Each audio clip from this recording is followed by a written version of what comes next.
Model United Nations Conference at Mount Litera Zee School. As the MUN coordinator, I am delighted to see so many enthusiastic participants who are eager to learn about diplomacy, international relations and the United Nations. I would like to express my sincere gratitude to our esteemed chairman and principal for their generous support and guidance in making this Model United Nations possible. Without their vision and encouragement, we should not have this opportunity to learn and grow as global citizens. It is my honor and privilege to welcome you all to this Model United Nations, which is a result of the hard work and dedication of our chairman and principal. They have always been supportive of our initiatives and have provided us with the resources, facilities to conduct this event. I thank them for their trust and confidence in us. On behalf of the organizing committee, I would like to thank our chairman and principal for their valuable support and cooperation in organizing this Model United Nations. Model United Nations is an academic simulation of the United Nations where students play the role of delegates from different countries and attempt to solve real-world issues with the policies and perspectives of their assigned country. MUN helps students develop skills such as research, negotiation, critical thinking, and teamwork. MUN also fosters global awareness and civic engagement as students learn about challenges and opportunities facing the world today. In this conference, we have two committees, each with a different topic and a different set of rules. The committees are the Security Council and Human Rights Council. Each committee will follow a procedure that consists of three phases: discussion phase, drafting phase, and the voting phase. In the discussion phase, delegates will deliver speeches, ask questions, and make motions to guide the debate. In the drafting phase, delegates will work together to write resolutions that propose solutions to the topic. In the voting phase, delegates will vote on the resolutions and amendments and decide which ones will be adopted by the committee. I hope that this conference will be a rewarding and enjoyable experience for all of you. I encourage you to be respectful, constructive, and creative in your interactions as well. MUN is not only about winning awards or passing resolutions, but also about learning, growing, and making a difference. Thank you for your attention and participation. I wish all the best, all the very best for all the delegates. Let the conference begin. Good morning, guests. In the century prior to the UN's creation, several international treaty organizations and conferences had been formed to regulate conflicts between nations, such as the International Committee of the Red Cross and the Hague Conventions of 1899 and 1907. Following the catastrophic loss of life in World War I, the Paris Peace Conference established the League of Nations to maintain harmony between the nations.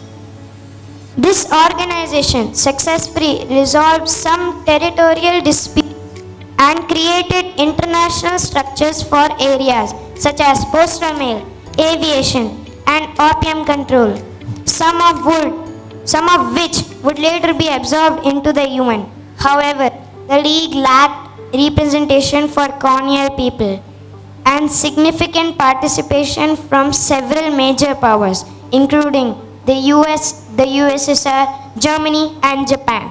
It failed to act against the 1931 Japanese invasion of Manchuria, the Second Italo-Ethiopian War in 1935, the 1937 Japanese occupation of China, and the Nazi expansions under Adolf Hitler that escalated into World War II. On New Year's Day, 1942, President Roosevelt, Prime Minister Churchill, Maxwell Litvinov of the USSR, and TV Soong of the Republic of China signed a short document based on the Atlantic Charter and the London Declaration, which later came to be known as the United Nations Declaration.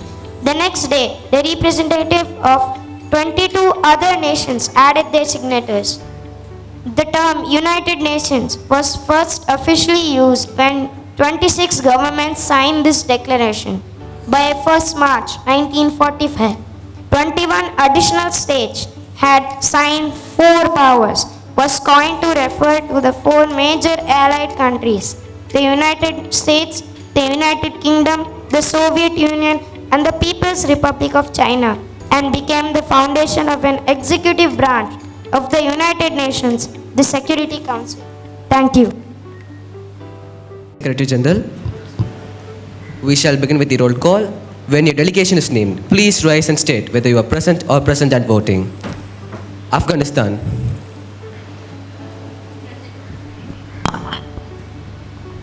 Present. Bangladesh. Present. China. Present and voting. Germany. Present. India. Present and voting. Israel. Present. Japan. Present and voting. Pakistan. Present and voting. Sri Lanka. Present. Ukraine. Present and voting. Thank you, delegates. After the roll call, we can see that there are 7 delegates present and voting and 3 delegates are present. Are there any points of motion in this floor? Motion to set the agenda to international peace for current disputes between member states, followed by cybersecurity challenges, followed by poverty challenges. Thank you, delegate. This is an order. We will now take this to voting. All those who are favor to this as the setting agenda, please raise your placards. All those opposed? This makes a simple majority and this motion passes. And delegates, we have now moved into a formal committee session with the agenda set as international peace for the current disputes between the member states, followed by the cybersecurity challenges, followed by poverty challenges.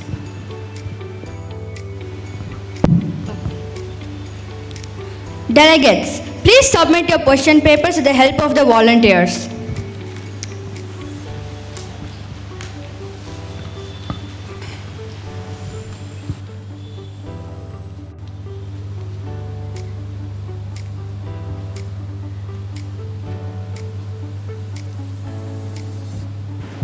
Thank you, delegates. Are there any points of motion in this floor? Yes, Bangladesh. The delegate of Bangladesh requests motion for opening the speakers list for 10 minutes of time with 1 minute of speaking time per person. Is there a second? Okay, Pakistan. We are now moving into the speakers list. All those who are favor in opening the speakers list with the time of 10 minutes, please raise your placards. All those who oppose?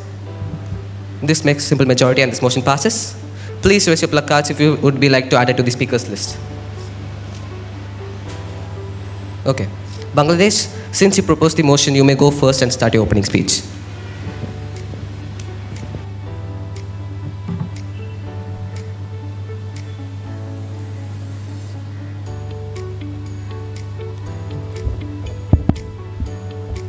Honorable Chair, distinguished dais and esteemed delegates. The delegation of Bangladesh is honored to utilize this opportunity of attending the MUN assembly today to express some of Bangladesh's problems. Bangladesh is a country that faces countless hurdles in its path, one of which, being the biggest one, is poverty. Although there has been a significant improvement in Bangladesh's economy over the years, there is still one critical issue that may cause the entire country to tumble down.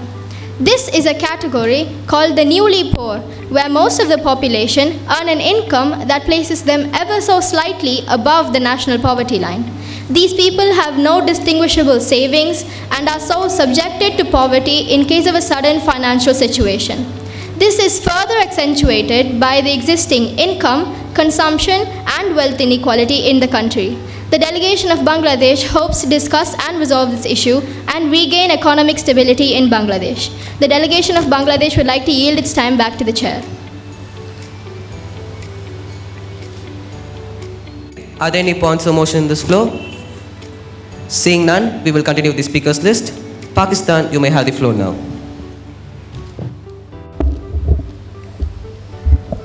Honorable Chair, distinguished guests, and esteemed delegates, as we gather here today in the spirit of diplomacy, I stand before you as the delegate of the Islamic Republic of Pakistan. The delegate of Pakistan is more than honored to attend this meeting. Technology has reduced the distances, yet new threats and fears have emerged due to its usage. The digital world is under constant cyber threats and crimes such as hacking, bank frauds, money laundering, information theft, state secrets acquired, and even threats to critical infrastructure have become the evolving trends in cyber warfare.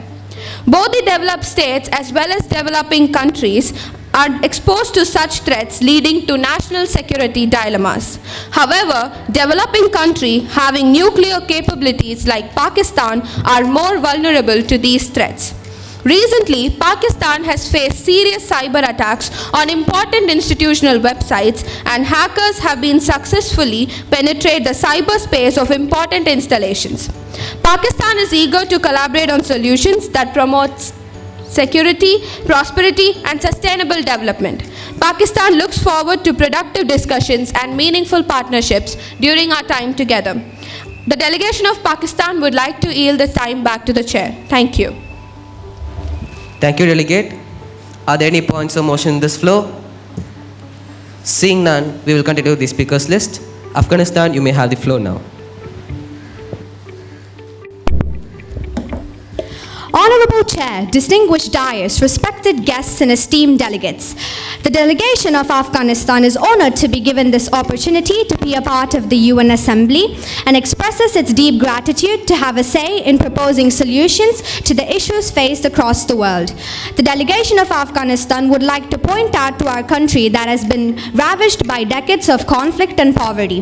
One such game-changing event being the Soviet invasion in 1979. 20 years of struggle against the US-led invasion in 2001 led the Taliban to establish its empire. Our newly attained freedom had come at a cost. Our nation had tumbled down into far-fetched poverty. Today, over half of the Afghanistan population lives below the national poverty line. The COVID-19 pandemic, along with the recently hit earthquakes in 2023, leads to infrastructure damage, displacement of people, economic disruptions, health and education impact, and exhaustion of humanitarian needs. Additionally, issues such as corruption and ethnic tensions have hindered the country's progress. The withdrawal of international troops and peace negotiations have further complicated the situation. For the change of the economy and life of our country, we, the Islamic Emirate of Afghanistan, hope to look into this matter with the help of other countries to put forward effective solutions and prevent further agony of our people and economy. The delegation of Afghanistan yields its time back to the chair. Thank you, Delegate. Are there any points or motion in this floor? Seeing none, we will continue with the speakers list. Israel, you may have the floor now. Honorable Chair, distinguished dais and fellow delegates, as we gather here today to discuss one of the most complex and long-standing conflicts in the world, the delegate of the State of Israel stands before the formal committee session. The Israel-Hamas conflict is a multifaceted issue that has persisted for decades, causing immense suffering and posing significant challenges to regional stability. Today, the delegate of Israel stands here to engage in a constructive dialogue with the hopes that together we can explore viable solutions that pave the way for a long-lasting and just peace in the region. We recognize the right of the Palestinian people to self-determination, and we understand the importance of finding a solution that ensures the security, dignity and the prosperity of both Palestinians and Israelis. Our commitment to a two-state solution where a secure Israel and viable independent Palestine can coexist side by side remains steadfast. However, achieving peace requires a comprehensive and balanced approach. It demands a commitment from all parties involved to address the core issues such as border, refugees, security, and the status of Jerusalem.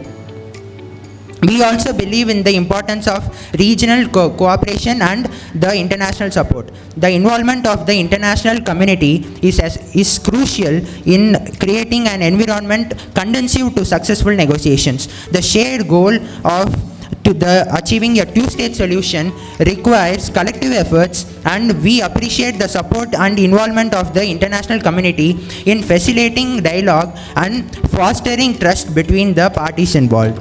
As we deliberate on this matter, let us remember that the ultimate objective is not only to end the conflict but to build a future where Israelis and Palestinians can live side by side in peace, security, and prosperity. It is our collective responsibility to work towards a resolution that respects the rights and aspirations of both peoples.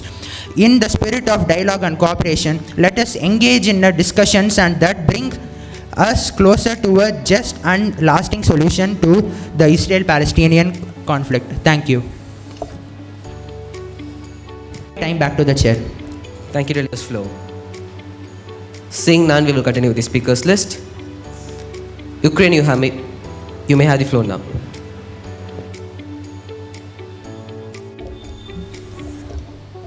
Honorable Chair, Excellencies and fellow delegates, the delegation of Ukraine is honored to be on this stage today.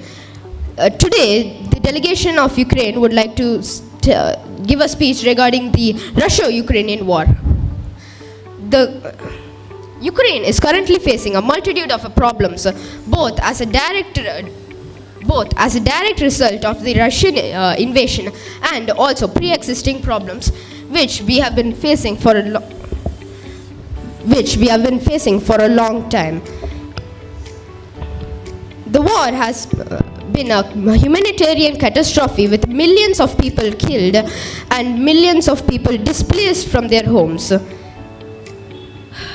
The country's economy has devastated and the infrastructure has taken severe damage. In addition to immediate challenges of war, we are also facing pre-existing problems such as inequality, poverty, and weak institutions. These issues have hampered the country's development and have made it more vulnerable to crisis. I would like to yield my time back to the chair. Thank you. Seeing none, we will continue with the speakers list. Germany, you may have the floor now. Honorable Chair, distinguished guests and esteemed delegates. Here stands the delegation of Germany to address the problems faced by Germany due to climate change. Climate change has caused and is causing a huge increase in heat wave production, due to which people are not only suffering from hot weather conditions but also losing their lives for no reason. Around 3,100 people have been demised in Germany in the first 9 months of 2023. Agricultural fields are facing yield loss as a result of water scarcity. Melting of glaciers is causing floods, meanwhile drought and forest fires in other parts of the country. Together, these factors have made Germany's weather imbalanced and unpredictable. Germany is vulnerable. It has gone a step back in its powerful and glorious economy, and it would like to take an instant action now. The delegate of Germany would like to yield its time back to the chair. Thank you. Thank you, Delegate. Are there any points of motion in this floor? Seeing none, we will continue with the speakers list. Sri Lanka, you may have the floor now. Honorable Chair, distinguished dais and fellow delegates. Today, the delegate of Sri Lanka is honored to participate in the conference and hopes to provide all the solutions needed for a brighter tomorrow. Imagine a day without food and water, being forced to stay on open ground, and constantly living under the fear of hunger, livelihood, and hopelessness. In short, forced to reside in poverty. Sadly, this situation is a reality for 7 million Sri Lankan people. The poverty rate of Sri Lanka has doubled in 2022 due to the impacts of COVID-19 and economic crisis due to the curtailments of tourism, agriculture, and exports. Despite the extensive policies in place to alleviate poverty and improve the social and economic well-being of people, it is still thwarted due to lack of education, healthcare, and employment opportunities in the rural areas. The country of Sri Lanka believes education, healthcare, and foreign investments is a pathway out of poverty, which is the biggest precursor aspects of other contemporary global issues. The delegate of Sri Lanka is looking forward for the support of UN nations beyond the borders for solutions on this international issue of poverty. The delegation of Sri Lanka would like to yield the time back to the chair. Thank you, Delegate. Are there any points of motion in this floor? Seeing none, we will continue with the speakers list. Japan, you may have the floor now. Honorable Honorable Chair, distinguished dais, and the fellow delegates of this assembly, the delegate of Japan are honored to stand before you today and to be given this opportunity to join the MUN assembly. Today, the delegate of Japan will be addressing the matter of cybercrime in Japan. As we navigate the vast scope of technology innovation, we find ourselves most reliant on digital platforms and networks, while these advancements take us to the dark underbelly of cybercrime. Japan has been majorly targeted for cybercriminal activities, and these advancements take us to the dark underbelly of the digital realm.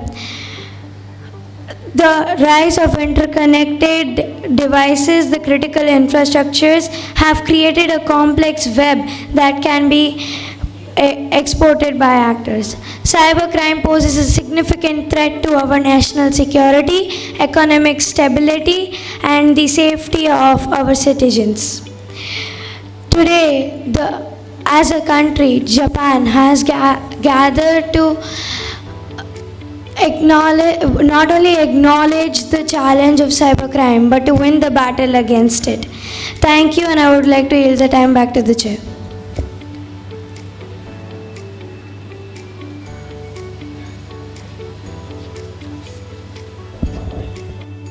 What's the motion in this floor?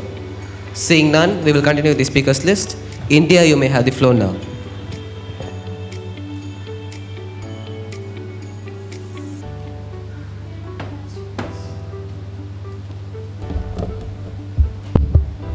Honorable Chair, Excellencies, fellow delegates of the General Assembly, Namaste from India. A country whose doors are always open to welcome to feed the needed are facing an immense crisis in poverty. India, despite its remarkable progress in various sectors, continues to grapple with high levels of poverty. Our vision of one earth, one family, one future, noted by Narendra Modi, is more than just a collection of words. It's a vision for global solidarity. Addressing poverty also requires addressing each social inequities. It is essential to promote inclusivity and ensure equal access to resources and opportunities for all sectors of society. India strongly believes in the equal distribution of wealth and is willing to cooperate to reach any heights to reach our maximum level of equals. The delegation of India would like to yield its time back to the chair. Thank you, Delegate. Are there any points of motion in this floor? Seeing none, we will continue with the speakers list. China, you may have the floor now. Chair, distinguished dais, esteemed guests, and fellow delegates. This is the People's Republic of China speaking. We, the People's Republic of China, are deeply honored by the opportunity to speak at this important conference where we can introduce, discuss, and find solutions for the world's problems. The delegation of China would like to address the border dispute between India and China. These border disputes are not new to both India or China. Border disputes have been occurring for the past century and still continue till today. During the Sino-Indian War of 1962, China has claimed the land of Aksai Chin. Aksai Chin, part of the Xinjiang region, has been administered by China since then. Yet in India, Aksai Chin is considered a part of the Union Territory, Ladakh. Similarly, in South Tibet, also known as Arunachal Pradesh, the border is not clearly demarcated. Hence, there is no mutually agreed line of control between certain regions of China and India.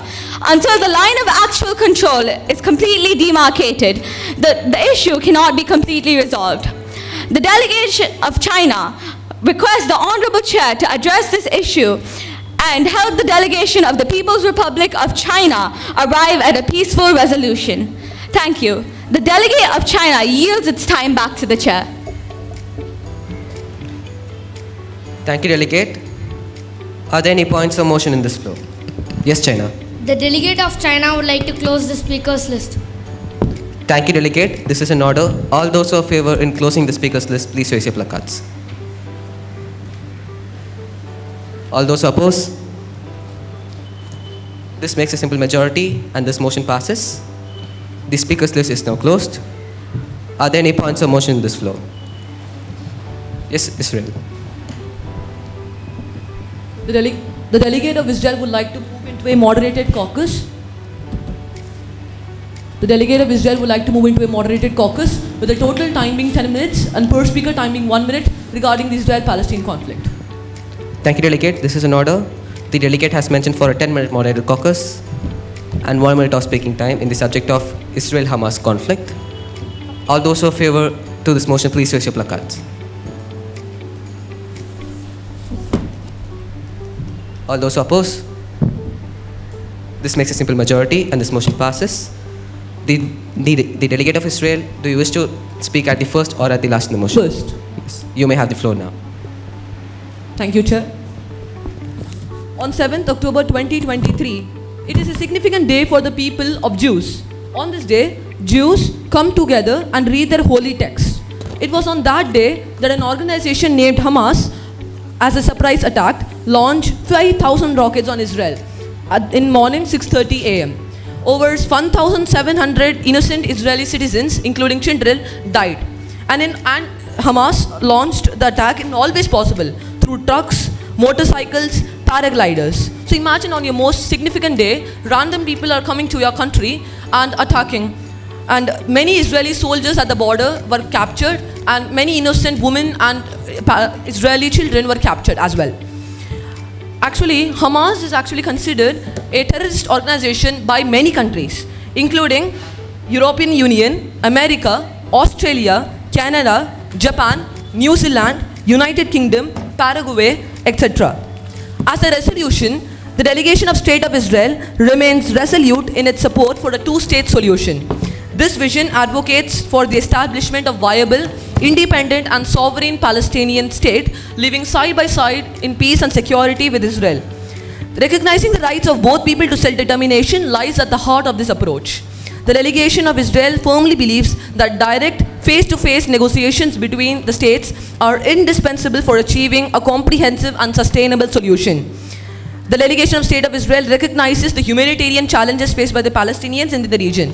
Efforts to improve living conditions, access to education, healthcare, and economic opportunities for all residents are integral to fostering a climate of stability and cooperation. The delegate of Israel would like to yield its time to commence. Are there any other countries willing to comment? Yes, Japan. Followed by Pakistan.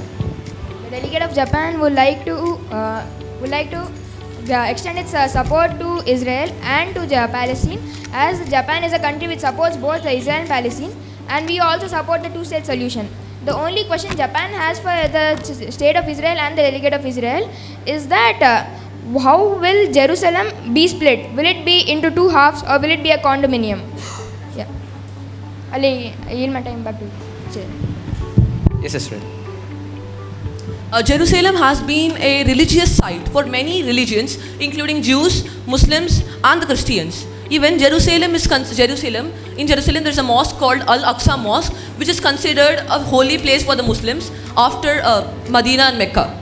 So actually, because of this Israel-Hamas war, due to significant situations, Jerusalem has been divided into three places. One is the central Jerusalem, belongs to Israel, the East Jerusalem and the West Jerusalem respectively. So we think that rightfully Jerusalem should stay with Israel, whereas East Jerusalem and West Jerusalem can be given to West Palestine and Hamas respectively, as it is considered a holy place for both of them as well.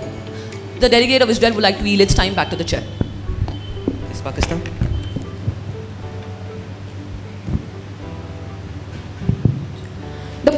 Point of information from the delegate of Pakistan to the delegate of Israel. So the 7th October attack of Palestinians on Israelis has claimed more than 1,000 lives. That's definitely the mistake of the Palestinians.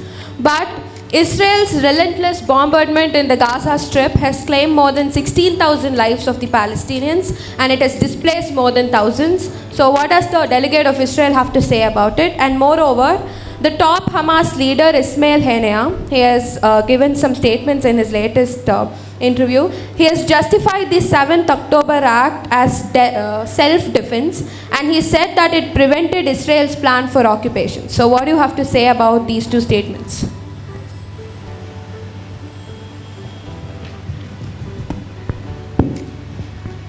Yes, Israel. We recognize the complexity of the problem of continuing hostilities and the urgency of finding a solution. Israel's actions are driven by the need to protect our citizens' safely and well-being. We are still dedicated to pursuing peace and stability in the area. It is critical to acknowledge the complexity of this issue and the roles that political, historical, and security factors play. Israel has stated time and time again that it is eager to hold diplomatic talks in order to resolve the Israel-Hamas conflict in a fair and all-encompassing manner. However, certain actions from Hamas and behaviors from other parties in the region have unfortunately posed threats to our national security and necessitating defensive measures. Our commitment to self-defense is rooted in the right of every nation to protect its citizens and territory.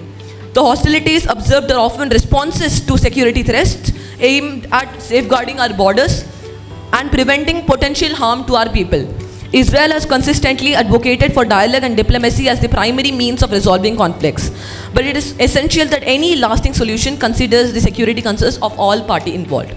Thank you. The delegate of Israel would like to yield its time to commence.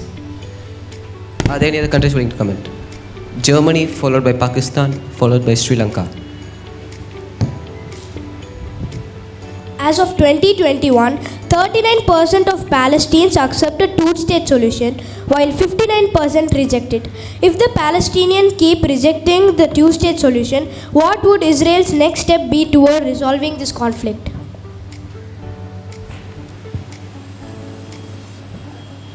Pakistan.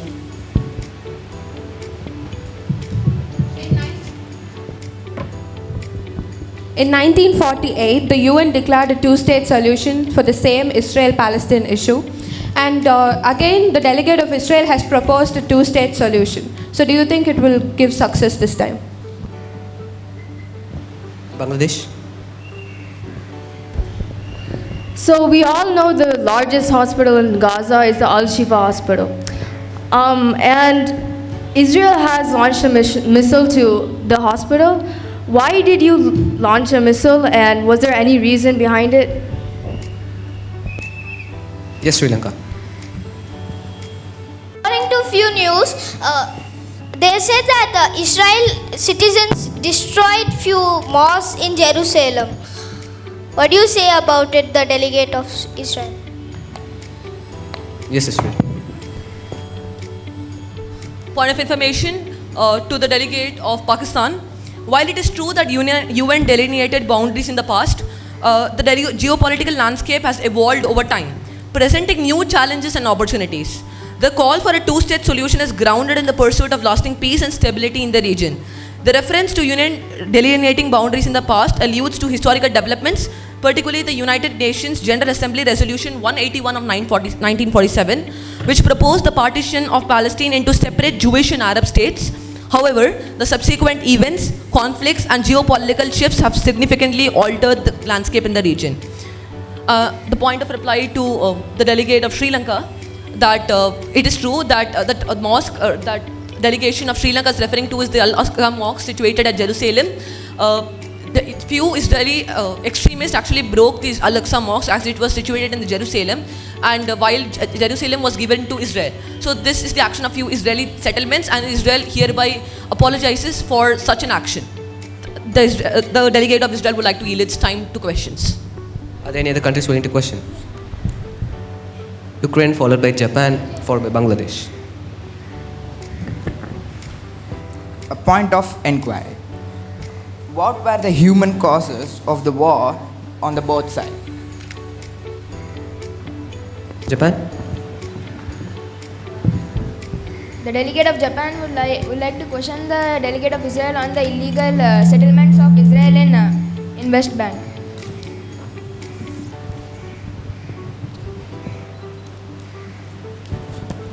Are there any other countries willing to question? Yes, Bangladesh. Israel once said the civilians situated in the northern strip of Gaza to evacuate to the south. But you are also bombing in the south. Where do you want the civilians to evacuate now? Yes, Afghanistan.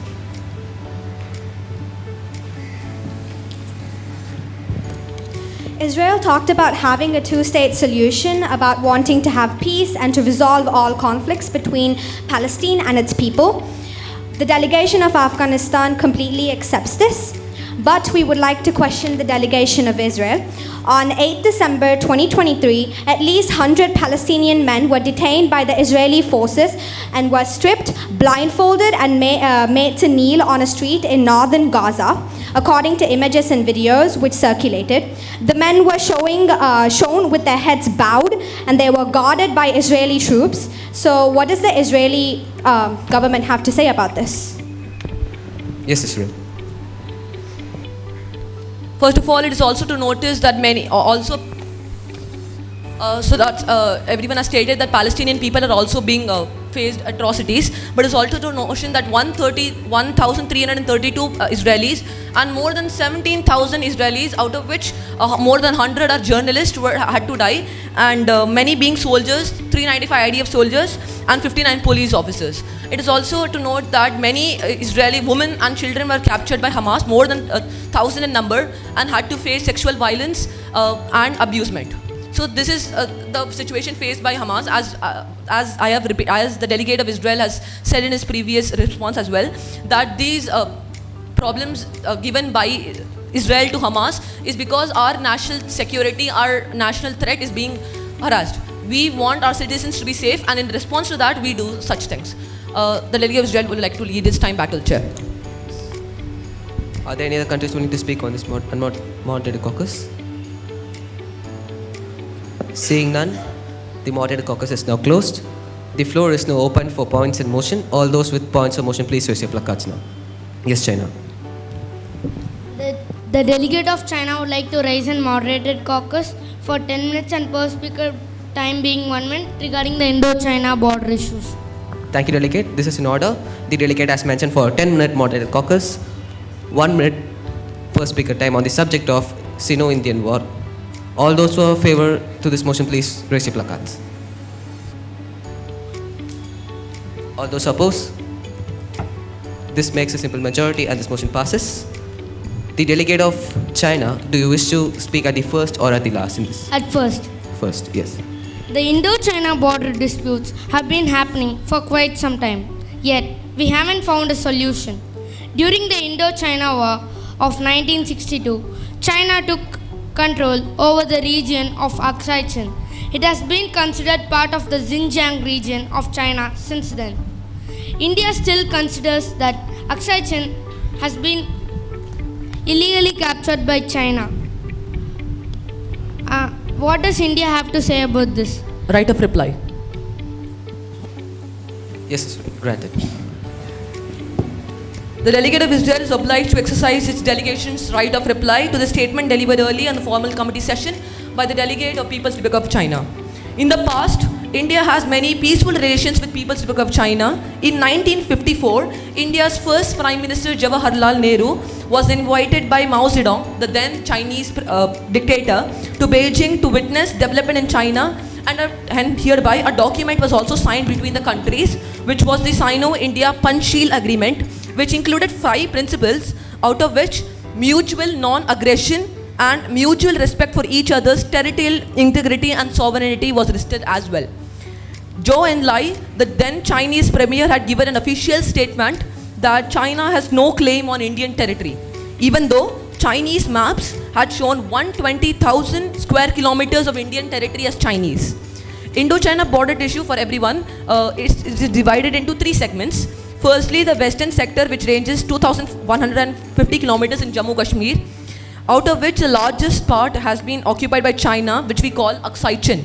Secondly, the middle sector, which ranges 625 kilometers in Himachal Pradesh and Uttarakhand. Lastly, the eastern sector in Sikkim and Arunachal Pradesh, in which boundary is shared by Arunachal Pradesh, the northeast frontier tract, which is also known as McMahon Line.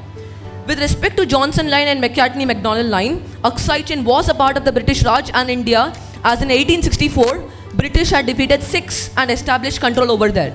However, in 1957, People's Republic of China has started building roads in Aksai Chin, though British Raj and India had rightfully claimed Aksai Chin as defeating Sikhs in the war. People's Republic of China had started claiming many territories of Ladakh and northeast frontier tract as well. As Dalai Lama, after the Tibetan colonization, so-called, refuge in India, During the so-called Tibetan colonization, India-China border worsened. On 10th October 1962, 8 a.m. in the morning, in Thagla Ridge, 5 to 6 kilometers above McMahon Line, where only 56 troops were situated, 600 Chinese troops attacked heavily. During the second attack, bombings and mass shootings also started. After a third attack, India obviously had to retaliate, and Chinese troops started heavy fortifying. And so started the Indo-China war in other boundaries as well, where China retreated from their peace agreement and start injustice, where India had rightfully claimed its territories, and finally, this war was a very big defeat to India. Delegate, the speaking time has been elapsed. Would you like to extend the time? Right of reply, I suppose, is for 10 minutes, right? This per speaker time 1 minute. No, the right of reply is for 10 Apologies, minutes, yes. which is not included in moderated caucus. Thank you. People's Republic of China heavily committed atrocities and could never be trusted again, not by India, not by any other country. Thank you. The delegate of Israel would like to yield its time back to the chair. The delegate of China, yes. The delegate of Israel mentioned that China and India signed an agreement where we agreed for mutual respect and integrity. And yes, we agree that building the road was illegal inside of China. Yet, Aksai Chin was claimed rightfully by war in 1962.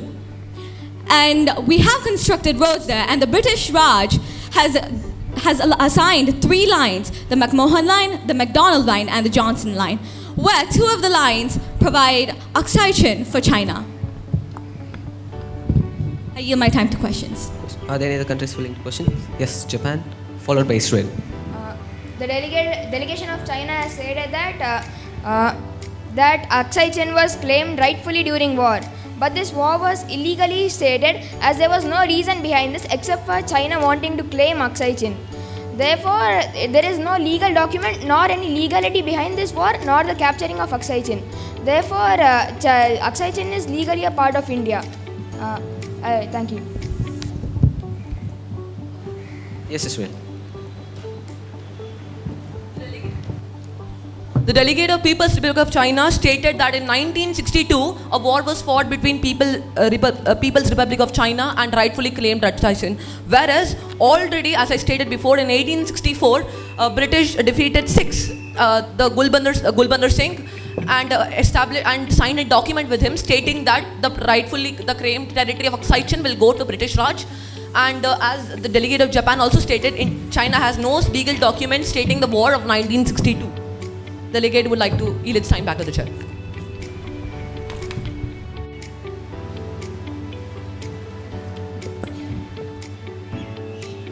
After a number of border disputes,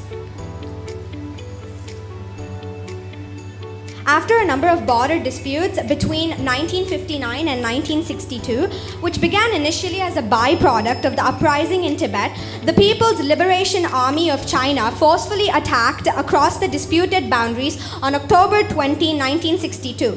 India forces were soundly defeated, 7,000 men having been killed or captured, and the lowlands of Assam lay open to the invaders. If the border hasn't been properly demarcated yet, how could the People's Republic of China, who claimed for a solution for this issue, take over the regions of dispute by force? What does China have to say about this? India, followed by Pakistan, followed by Sri Lanka.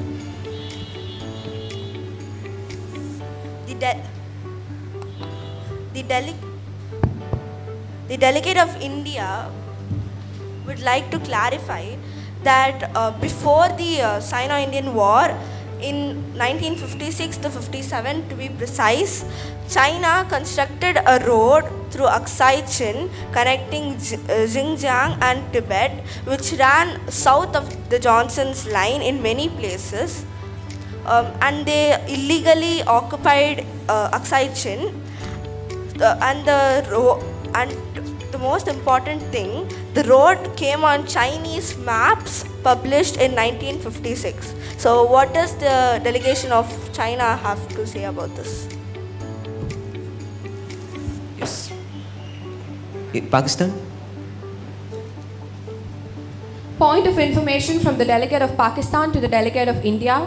Though the Sino-Indian War of 1962 was won by China, why is India still claiming for Aksai Chin?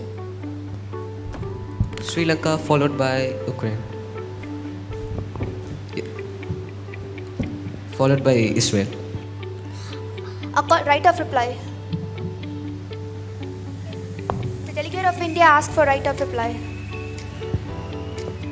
As the delegation of Pakistan mentioned, the delegation of India would clarify that China could only win the Sino-Indian War by illegally capturing and illegally building a road in Aksai Chin. What does the delegation of China have to say about that? And before the Sino-Indian War, India and China signed a document which was official, which is the Panchsheel Agreement as stated before by the delegation of Israel. The delegation of India is ready to read the agreement if needed, but a simple explanation is that it emphasizes peaceful coexistence and mutual respect for each other's territory, integrity and sovereignty. And after, on 1st July 1954, India's Prime Minister Jawaharlal Nehru definitely stated that India's position, claiming that Aksai Chin had been a part of India and Ladakh region for centuries. In 1962, in the start of the Sino-Indian War breakout, China brutally attacked India regarding the treaty signed by both the countries, and also before the Sino-Indian War by building the road in Aksai Chin illegally. After the war, both countries signed another maintenance document, which is the maintenance of peaceful and tranquility along the line of actual control in September 7, 1993. The delegation of India is again ready to read out the agreement if needed, but a simple explanation is that this agreement aimed to prevent any escalation or tension and maintain peace among the disputed areas. Right of reply for China is granted. India stated that Aksai Chin was illegally claimed by China, but I would like to point out that the McMahon Line was followed by India and China in the borders. And McMahon Line states that Aksai Chin is a part of China, which was demarcated by the British Raj, which was always followed between China and India. And that was after, and this was before the Sino-Indian War. Yes, sir. Followed by Japan.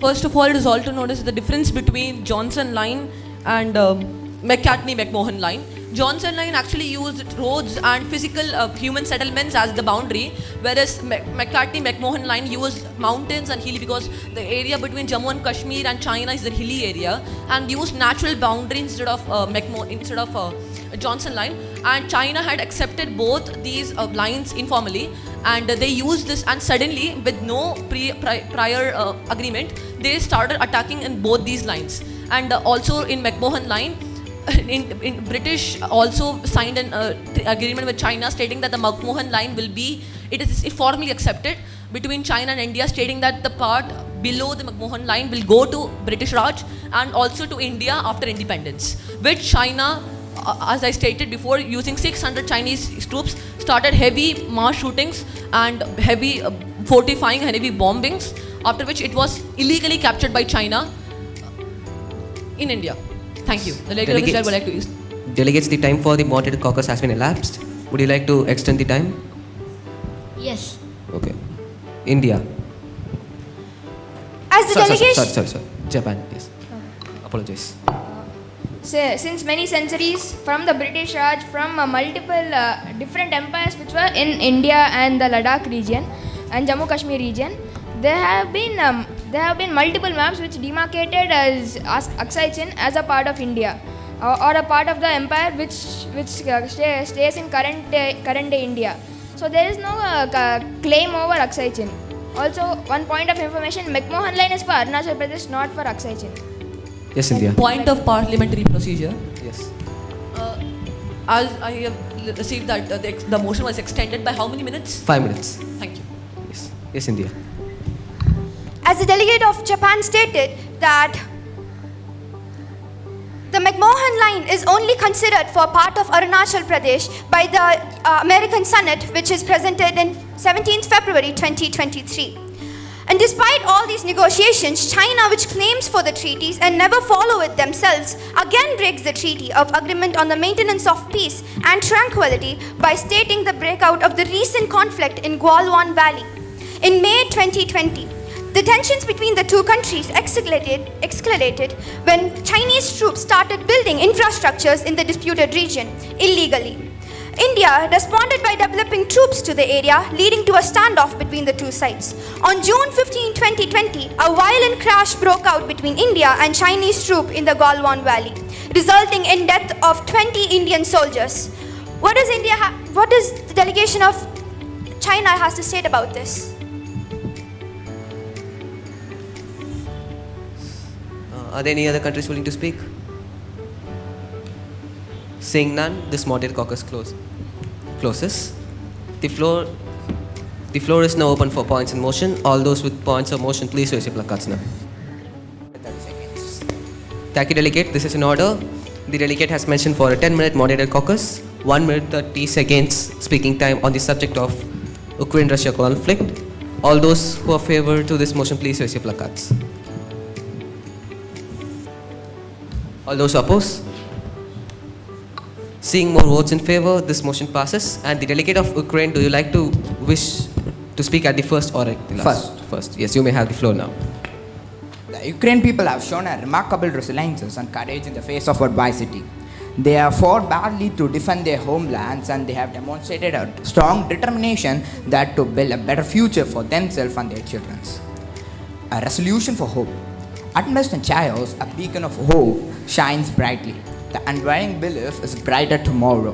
The Ukraine people have, through scared by the horrors of this war, hold fast to their dreams of peaceful life. A call to action. The war in the Ukraine is a tragedy, but it is also an opportunity to create a world more an equitable world. We must seize the opportunity to build a future where all the people can live in the peace and security. The delegate of Ukraine would like to call all the members in the United Nations General Assembly to join me in the battle of peace. Let us work together to end the war in the Ukraine. Let us build a better future. The delegate of Ukraine would like to yield back for questions. Yes. Japan followed by Germany.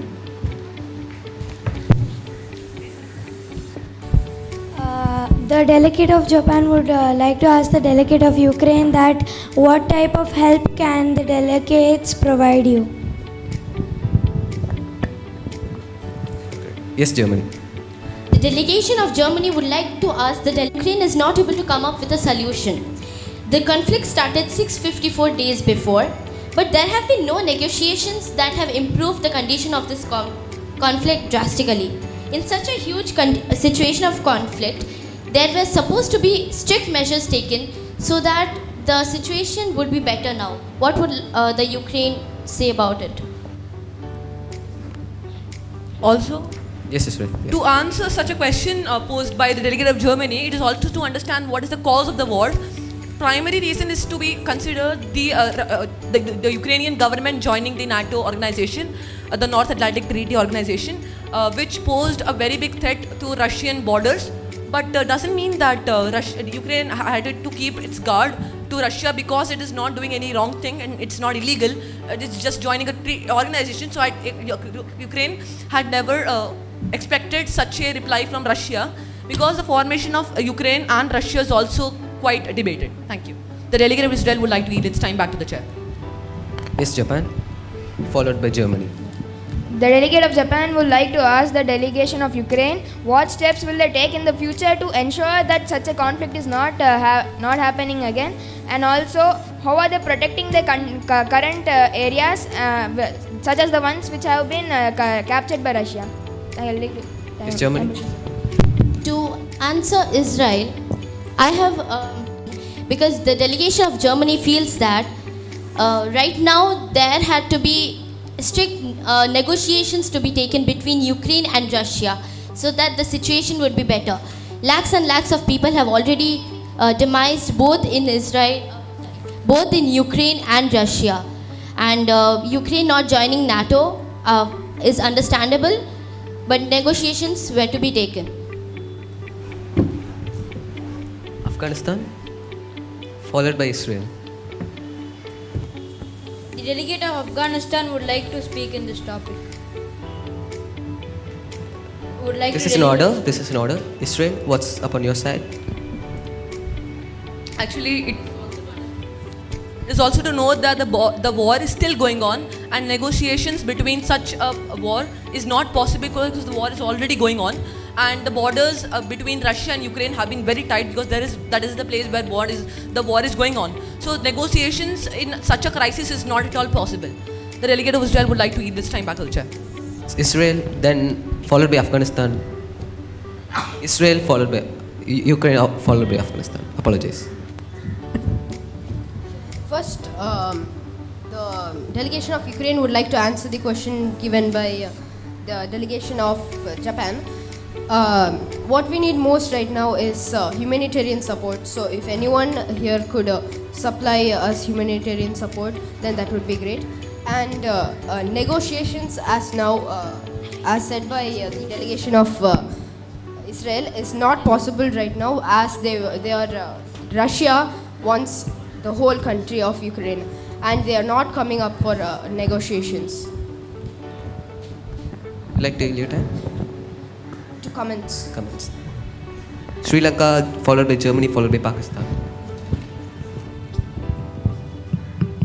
Since it is in speech, it will take, you have 1 minute 30 seconds, which will be at last. Afghanistan. The delegate of Sri Lanka would like to ask a question to the delegation of Ukraine. Wasn't the humanitarian aids provided by India and Red Cross enough for you? Yes, Ukraine.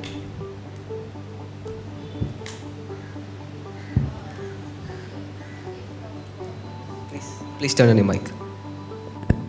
To the delegation of Sri Lanka, yes, humanitarian support was provided by India and Red Cross, but that was a long time ago, and the current endeavors in the war have taken, many soldiers have taken severe damage, and the humanitarian support which we have gotten from India has not been sufficient. Germany, followed by Bangladesh, followed by Pakistan. Germany has supported Ukraine in lots of ways, including military, financial, as well as humanitarian.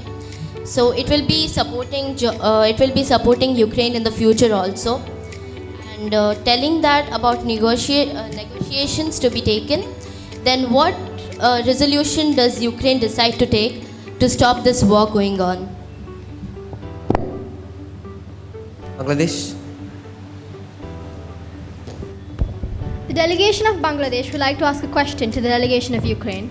The Red Cross is one of the largest crisis management and assistance organizations in the world. Why do you expect humanitarian assistance from other countries while the Red Cross is willing to provide plenty? It's Pakistan, followed by India. The delegate of Pakistan would like to ask the delegate of Ukraine. So, as the delegate of Bangladesh and Germany stated, many countries are already providing Ukraine with lots of humanitarian aids. Even Germany is providing Ukraine with humanitarian aids. But why does the delegate of Ukraine again ask for humanitarian aids? Dia? Point of inquiry. The delegate of India would like to support the delegations of Bangladesh's response. India has sent over 90 tons of humanitarian aids to Ukraine, and comparing to medical supports and medical requirements or drugs, India is sending a lot of help to Ukraine. How more does Ukraine need? Ukraine, would you like to speak? No. Yes, Afghanistan, you may have the floor now. The Red Cross, along with a lot of developed countries, have already provided humanitarian needs to Ukraine and still are providing humanitarian needs. So why do you think the needs are running out fast? Israel. Ukraine has stated a need for that they need peace and humanitarian assistance while the war is still going on. It is also to note that Ukraine's the rocket supplies and the bombing supplies are not given by Ukraine, but are given by other countries such as United States of America and United Kingdom as well. For example, the high mobility artillery rocket systems is one of the major rocket suppliers to Ukraine. So why is Ukraine accepting rockets from Russia, so from United States, and not stopping the supply? The delegate of Israel would like to yield its time to questions. Germany, followed by Ukraine, followed by Afghanistan.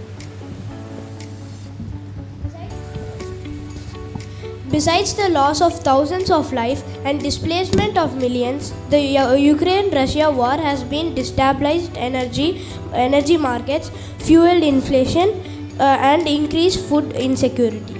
According to the head of German Institute for Economic Research, the war in Ukraine cost the German economy about 100 billion euros, which is also known as $107 billion, or about 2.5% of its GDP. There could be damage to Germany's standing as a business location if companies do not spend up efforts to use less energy and embrace digital and economic transformation. Since Russia's invasion of Ukraine in February, Germany has reduced... Delegate, the time for the moderated caucus has been elapsed. Would you like to extend the time? Yes. Yes, the... Point of parliamentary procedure. Yes. The chair has not asked whether by how many minutes shall it be expanded. So please ask it whether. Yes. How many? By minutes? 5 minutes. 5 minutes. The moderated caucus is now extended to 5 minutes. Germany, you may. Russia's invasion of Ukraine in February, Germany has reduced its dependence on Russian gas from 55% to 35% and wants to stop using gas from Russia altogether. The delegate of Germany would like to yield time back to you. Israel, you raised your placard. Ukraine, sorry. To the delegation of Ukraine, Israel, you have stated that we should stop the supply of weaponry, but you have forgot that we are still in war, and how would we defend ourselves without weaponry? Is Afghanistan? Before this, the delegation of Ukraine stated that they're in immense poverty, but they also state that they're in a crisis of war and they can't stop the supply of weaponry. So I think this is the obvious reason why the delegation of Ukraine is suffering from immense poverty. So what is your reply for this? It's Ukraine. I think the delegation of Afghanistan has forgot that we have been in poverty even before the war started, and the weaponry. If we stop the supply of weaponry, then how would we defend ourselves? India, followed by China, followed by Israel, followed by Japan. Point of inquiry from the delegation of India. According to the World Bank report released, putting the cost of Ukraine's recovery and rebuild from the Russian invasion at 411 billion over the next decade, with a cost of cleaning up of the war rubbing alone for 5 billion. How is Ukraine planning on clearing all the debts? Is China? China would like to make a suggestion to the delegate of Ukraine. You stated that you are in need of weaponry and also of humanitarian aid. Why is it not possible to provide more funding to humanitarian aid than for weaponry? Israel?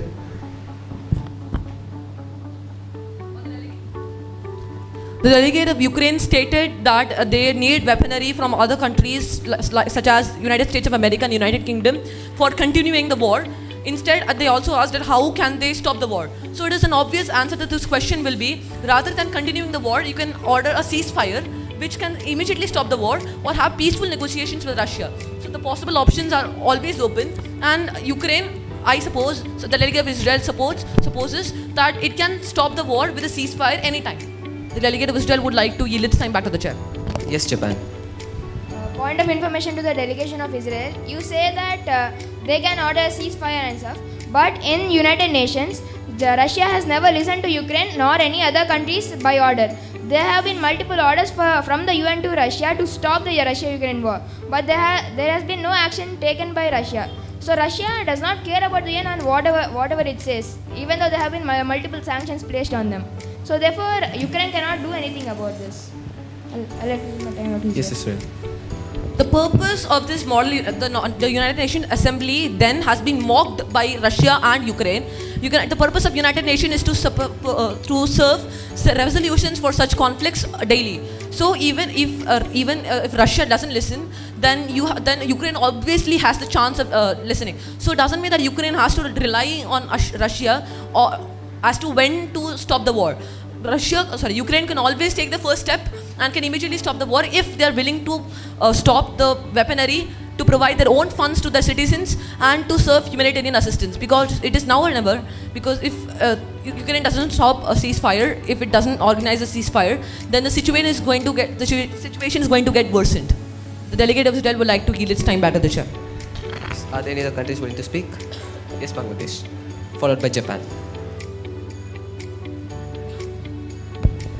As the delegation of Israel stated, if a ceasefire is not ordered immediately, Ukraine will have to lose more financial support from other countries, which by buying weapons, which causes in less humanitarian needs provided by Ukraine, which leads them to seek humanitarian aid from the Red Cross and other countries.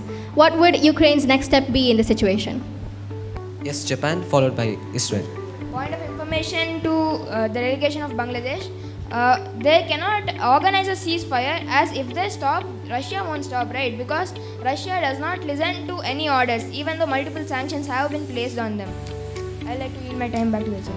Yes, Israel. Okay, are there any other countries willing to speak? No. Yes, Japan. So the delegate of Japan would like to ask the delegate of Ukraine that Japan has helped by giving Ukraine $7 million. Isn't that sufficient? Yes, Israel. Actually, again, the delegate of Ukraine has stated that the need of weaponry is to continue the war and ceasefire cannot be organized. But it is a lose-lose everything for them. Buying weaponry, loss in economic growth. Not stopping the war now, not organizing a ceasefire, loss of humanitarian assistance, and they are going to be in immense suffering. Although the birth of Ukraine has also been a tremendous pressure because of all those United Nations and the Cold War stuff. So this is a loss for them. Even if they organize a ceasefire, the suffering could be lost, and because the Ukrainian government has to listen to their hearts of the people who go daily to fight a war. The delegate of Israel would like to yield its time back to the chair.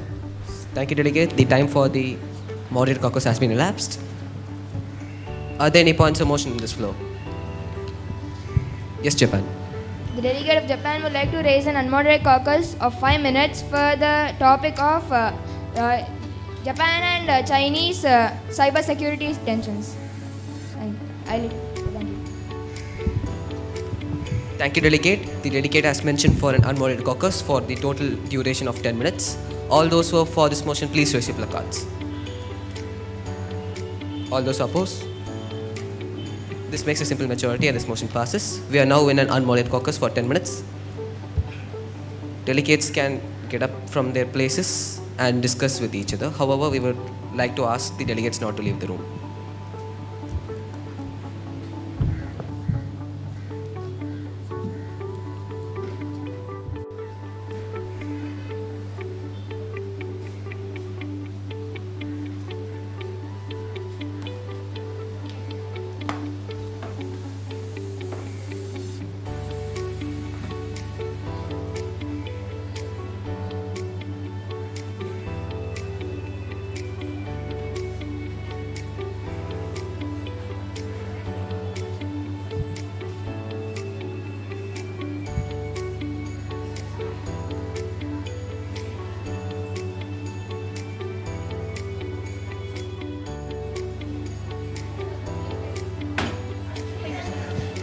Delegates, the discussion is for 5 minutes for your information.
troops.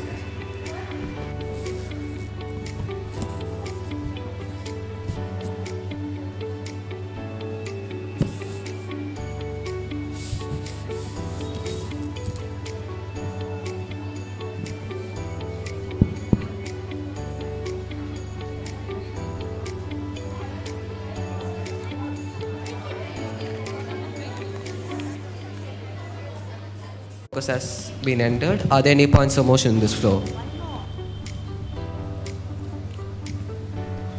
Yes, Germany.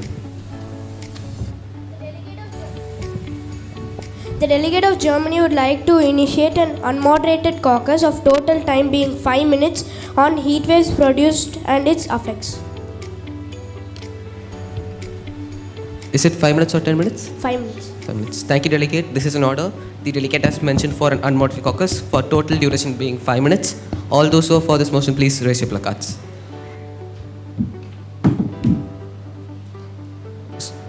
All those who oppose? This makes a simple majority and this motion passed. We are now in an unmoderated caucus for 5 minutes.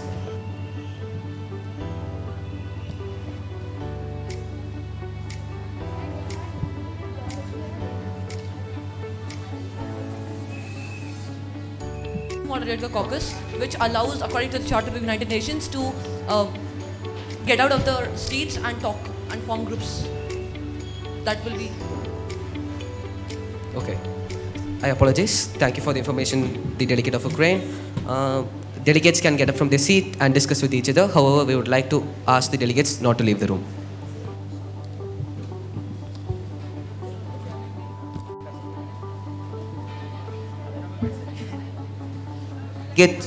Delegates are requested to stand as separate troops and discuss.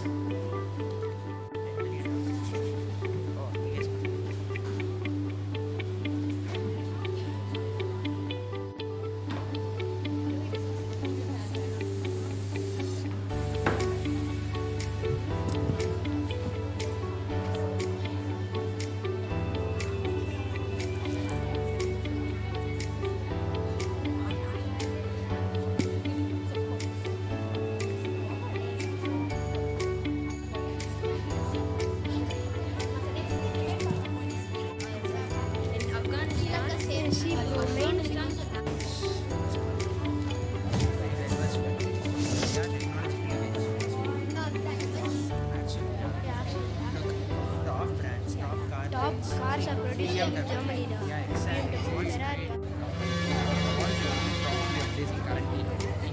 Climate change. Climate change.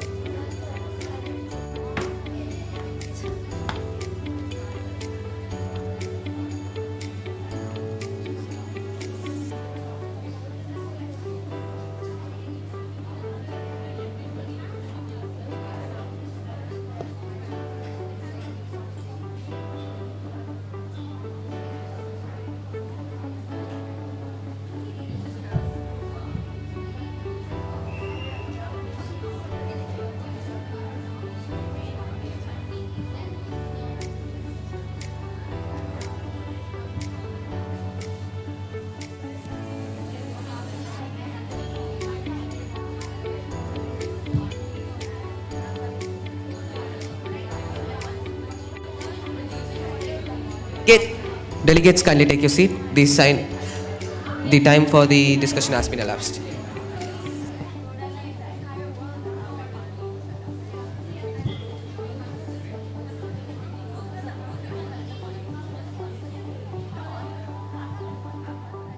Are there any points of motion on this floor?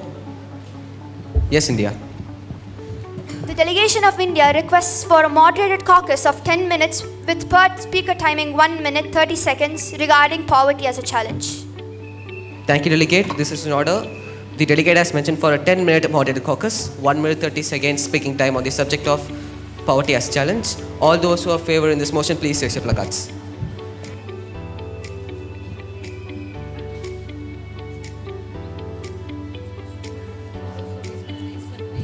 Those opposed? This makes a simple majority and this motion passes. The delegate of India, would you like to speak at the first or at the last? At the first. You may have the floor now. In Indian states, especially the bigger ones, have a contrast in the financial conditions of people, and this divide is just getting wider. Many are denied from the basic necessities of life like food, clothing, shelter, healthcare and education. They are just distant dreams for them. The poor face hunger, lack of shelter, illiteracy, lack of medical facilities and lack of access to clean water and sanitation on a daily basis. Poor people are ill-treated at almost every place in India. The famous line, "Money speaks," holds the truth. Social exclusion is very well known in India, in which poor people are restricted from enjoying certain facilities, benefits and opportunities that the rich enjoy.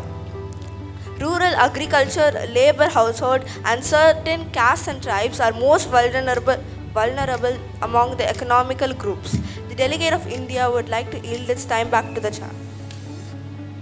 Are there any other countries willing to speak? Yes, Japan.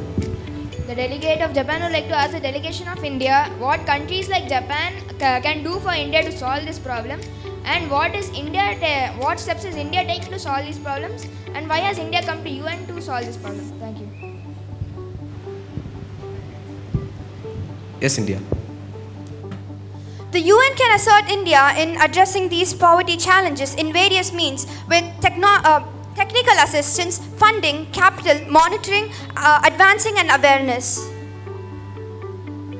How would you like to yield your time? For comments.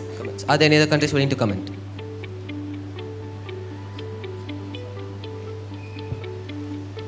Seeing none, are there any other countries? Yes, Afghanistan. Followed by Israel. The delegation of Afghanistan would like to ask the delegation of India, what is the reason that India is suffering from immense poverty? Israel. India stated a lot of poverty has been witnessed in India. So what are the measures taken, and what is the outcome of such measures? Even if measures are taken, why no change has been witnessed in the numbers, analytical numbers of India? Yes, Japan. The delegate of Japan would like to ask delegation of India that the below poverty line of India has been very low, 10%. Then why is this? Why do you think this is still a problem in India? I'd like to give my 10 minutes. Yes, Japan, followed by India. In India, you may have the floor. The delegate of India would like to reply to the delegate of Afghanistan about the causes of poverty in India. In India, poverty propagated due to the failure of economic growth and population control. The growth rate per capital income was quite low, and the poverty spread to urban areas in addition to the rural areas. And huge income inequality is another cause of high poverty rates. And also, India has been doing good in decreasing the poverty rate. How would you like to yield your time? For comments. Yes, Germany, followed by China, followed by Japan, followed by Israel. So India just mentioned that it is not having a good economic growth, and I hope India does not expect that the other countries will help in its economic growth and instead work on it by its own for its growth. Yes, China. I would like to point out that India does have one of the biggest economies in the world, and yet there has to be many job opportunities available as India has one of the biggest economies. Why isn't this sufficient enough for India? Yes, Japan. The point of information to delegation of China, India has not been able, I think, according to the delegation of Japan, we believe that India has not been able to solve this problem due to the high population in India. And in the small region, which is only the 7th largest country, they have the largest population. So therefore, the delegation of Japan believes that India could not solve this problem. Israel.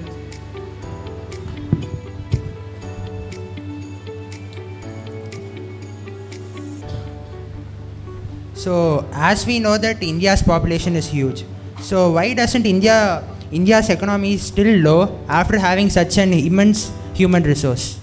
Right of reply. Yes, India. As the other delegates mentioned, that India already has existing projects which are governed by the World Bank and many other.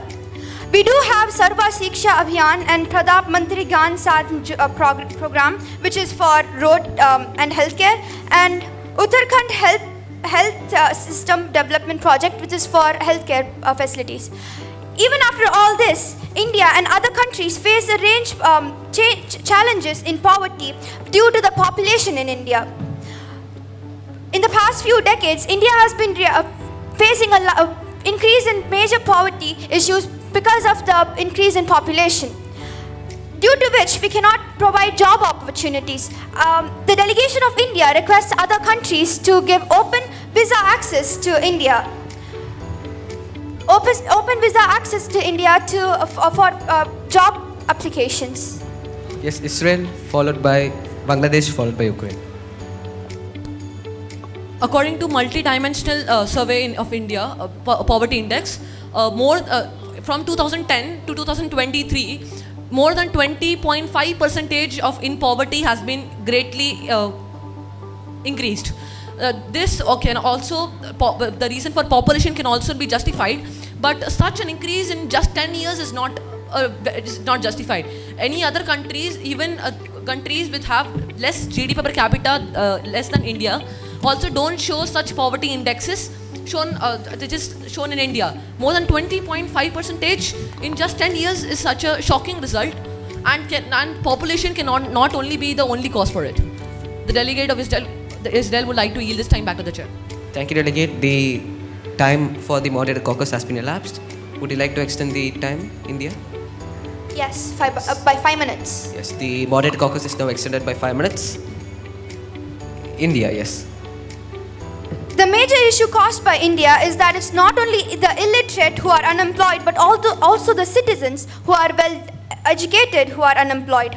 Regarding this issue, the delegation of India requests the other country, as said before, for easy working visa to India. According to a survey of 2023, countries who are already involved in this are Canada, New Zealand, UK, Singapore, and top of the chart is Netherlands. India really appreciate that, and some of the toughest countries to get a visa and the ones with the most job offers include Russia, Saudi Arabia, Nigeria, Iraq, and etc. Bangladesh, followed by Ukraine, followed by Israel. Would you like? Okay, Ukraine followed by Israel. The delegation of India has stated that they have too much population to accommodate job offers. But saying that, they have also signed a 200 crore rupee job offer plan. What does India have to say about that? Israel? The delegate of India has mentioned that there are many pro-Indian countries which accepts Indian employees into their country.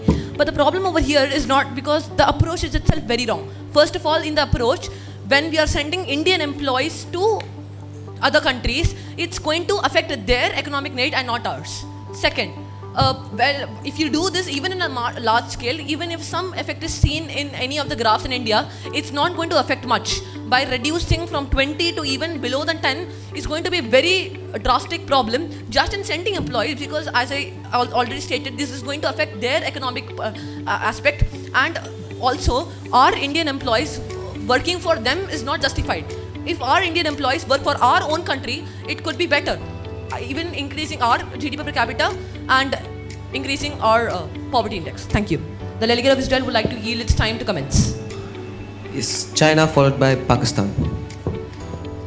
As the delegate of Israel said, you want the citizens of your country to settle and find jobs in other countries.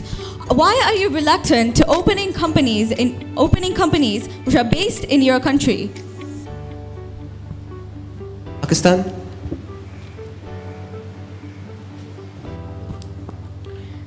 So the delegate of India mentioned that they are in poverty, but India was ready to provide humanitarian aid to Ukraine. So, what does India have to say about this? Yes, Israel? So why does India still suffer in poverty after having one of the fifth largest, when India's economy is the fifth largest in the world by nominal GDP and the third largest by purchasing power parity, PPP? Yes, India. So you not wish to speak? Then yes, Afghanistan. Followed by Sri Lanka, followed by Japan.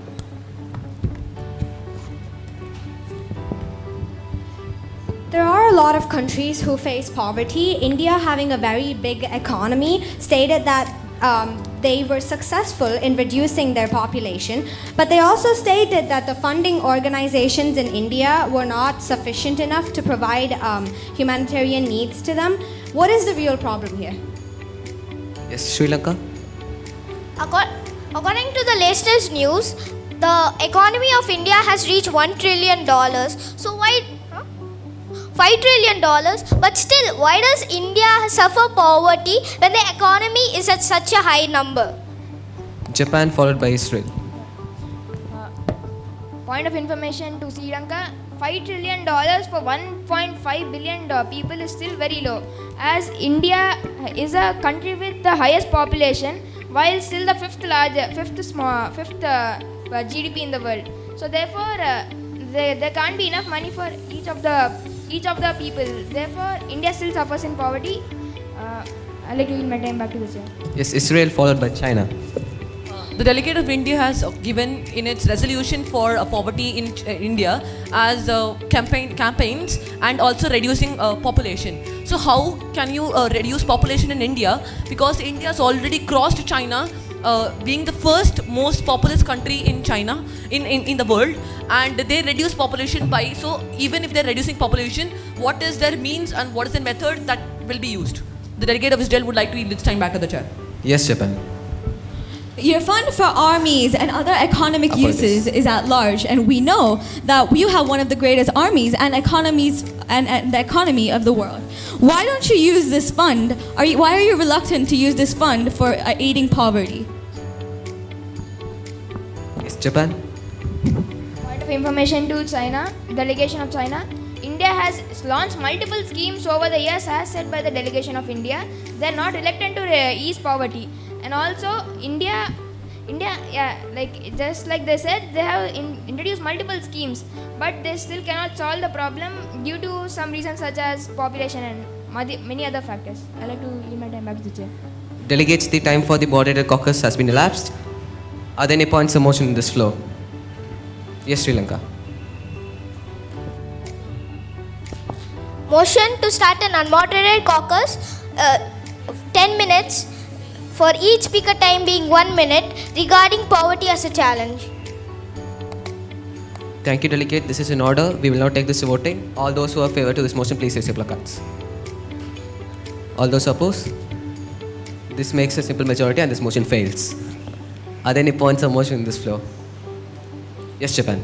Delegate of Japan would like to raise a moderated caucus on the topic of cybersecurity tensions between China and Japan. Thank you, delegate. This is in order. We will now take this to voting. All those who are for this motion, please raise your placards. All those opposed? This makes a simple majority and this motion fails. Are there any points of motion in this floor? Yes, Pakistan. The delegate of Pakistan asked for a moderated caucus of 10 minutes on the Pulwama attack. Each speaker time being 1 minute. Thank you, delegate. This is in order. The delegate has mentioned for a moderated caucus for 10 minutes and per speaker time being 1 minute. We will now take this to voting. All those who are for this motion, please raise your placard. All those opposed? This makes a simple majority and this motion fails. Are there any points of motion in this floor? Yes, India. Motion for the draft resolution regarding the Indo-China border disputes. Thank you, delegate. We shall move to the draft resolution.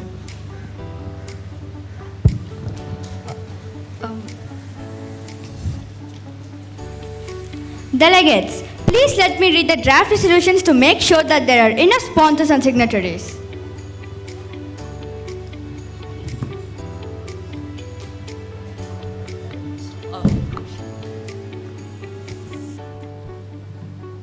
The delegates who are willing to be in the draft resolution, please submit your draft resolutions with the help of the volunteers.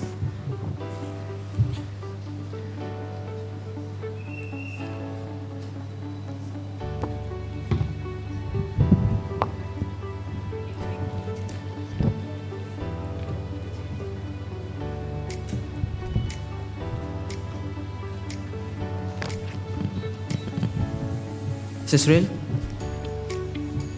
The delegate of Israel would like to move for discussing the draft resolution of Israel-Palestine conflict. It's in order. Let me read the draft resolution to check and make sure that if there are enough sponsors and signatories.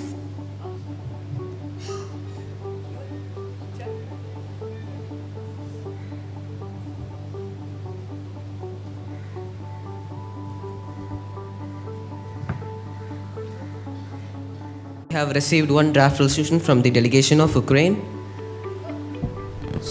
Israel. This draft resolution is ready to be introduced. A motion to introduce the draft resolution, Israel-Palestine conflict, has been raised. This motion does not require seconds nor a vote and thereby passes automatically. The delegate of the resolution, please read out the resolution.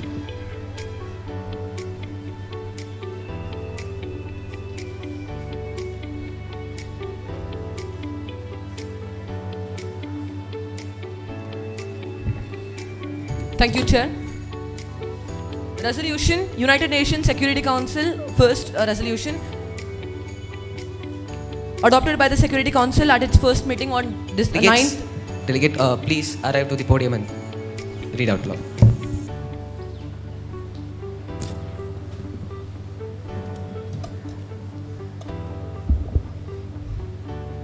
Resolution, United Nations Security Council, first resolution, adopted by the Security Council at its first meeting on 9th December 2023.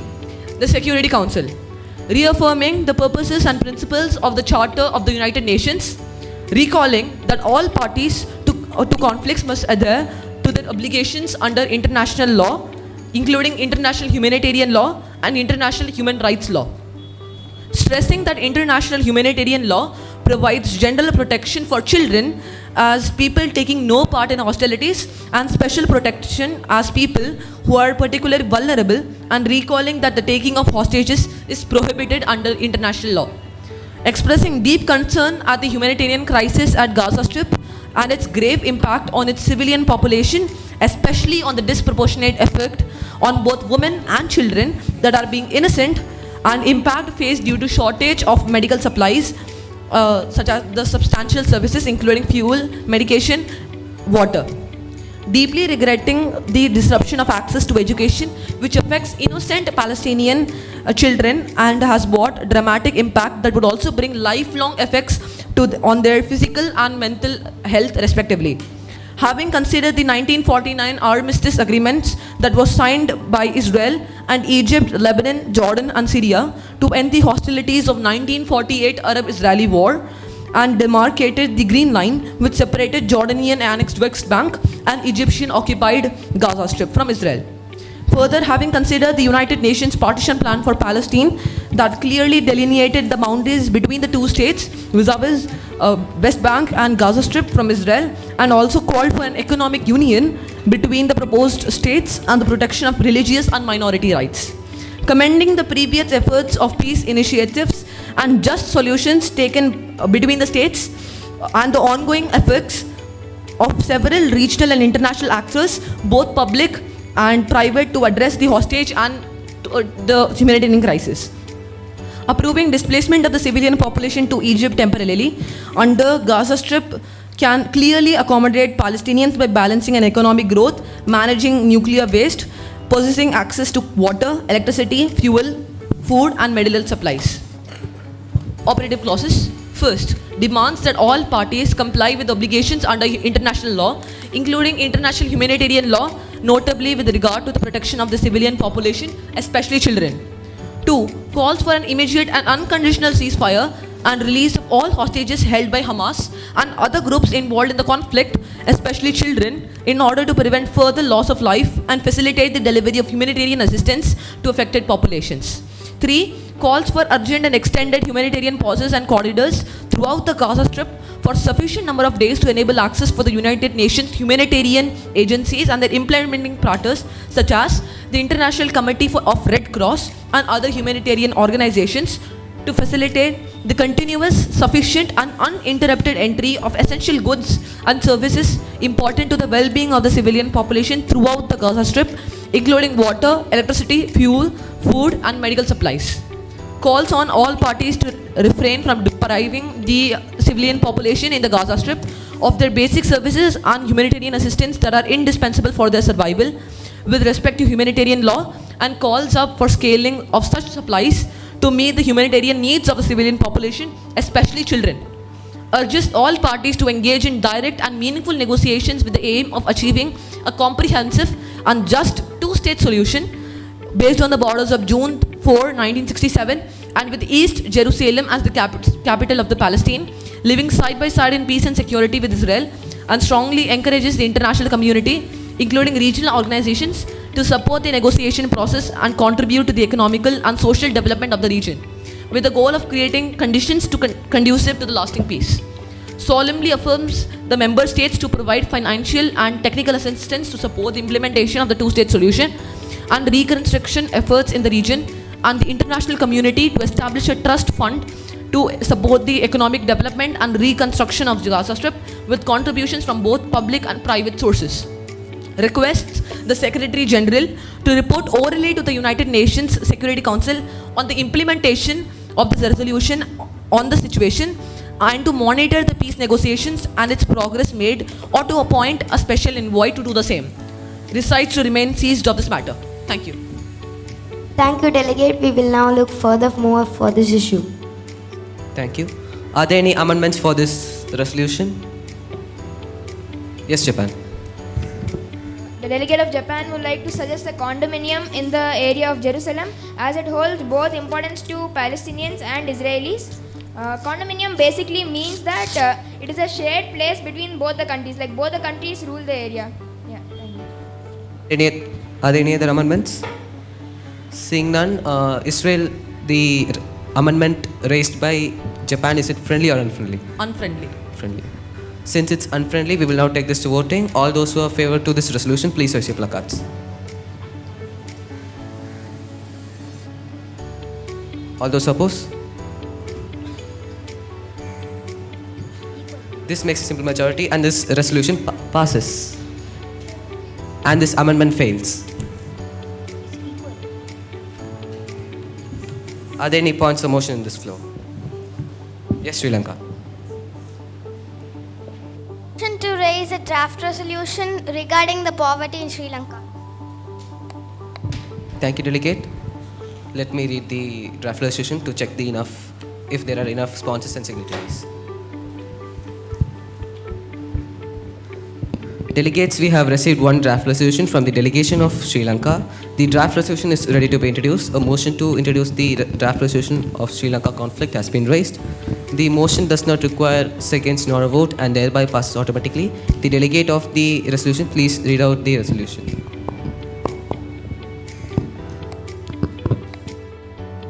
Resolution adopted by the Security Council at its first meeting on 9th of December 2023. The Security Council.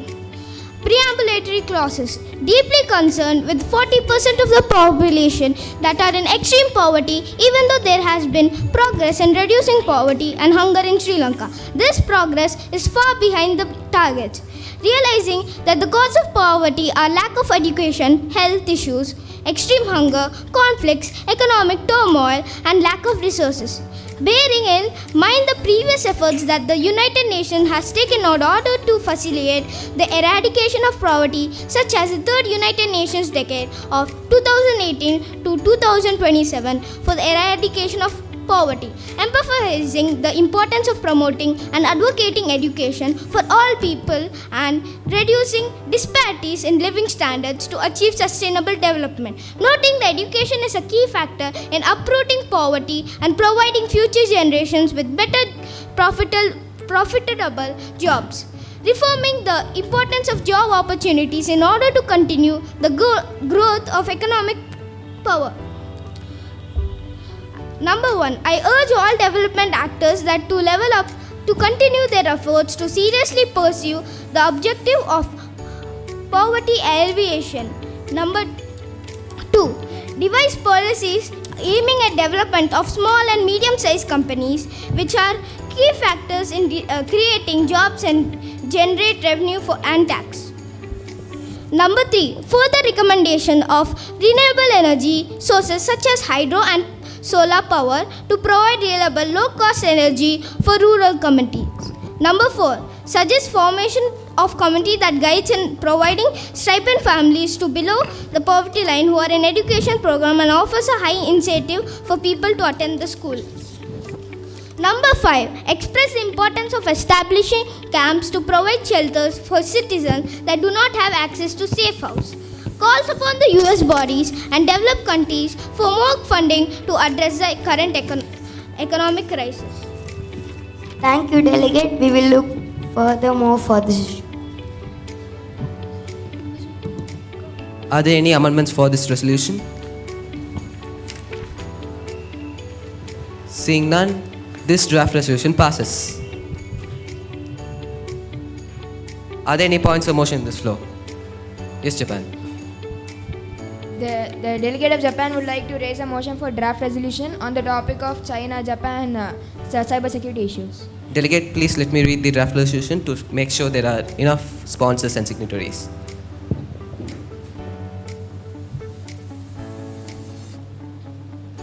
Delegates, we have received one draft resolution from the delegation of Japan. The draft resolution is ready to be introduced. A motion to introduce the draft resolution, Japan conflict, has been raised. This motion does not require seconds nor vote and thereby passes automatically. The delegate of Japan, please read out the resolution.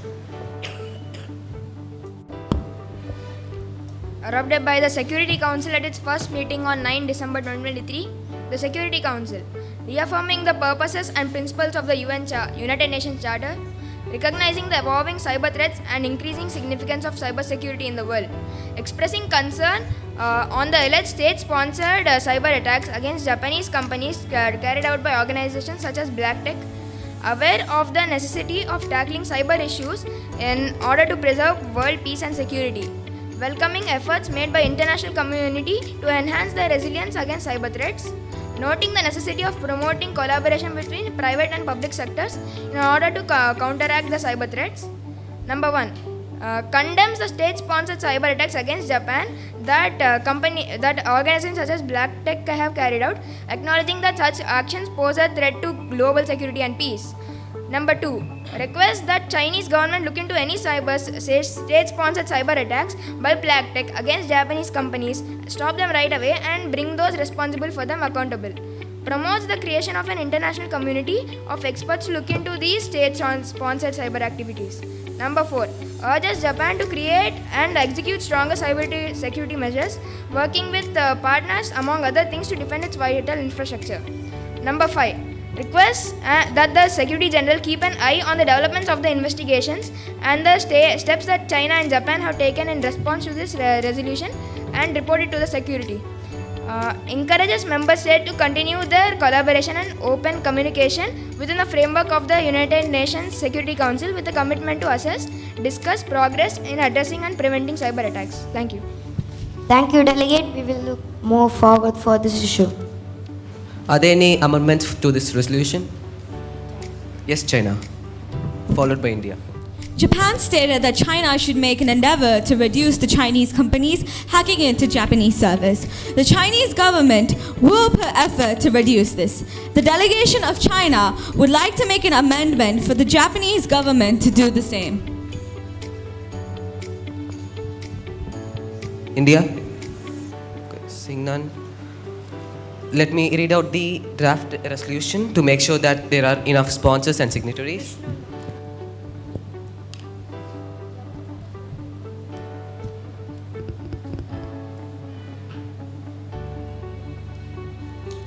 Delegates, we have received one draft resolution from the delegation of China and India. This draft resolution is ready to be introduced. A motion to introduce the draft resolution of Indo-China conflict has been raised. This motion does not require seconds nor a vote and thereby passes automatically. The delegate of the resolution, please read out the resolution.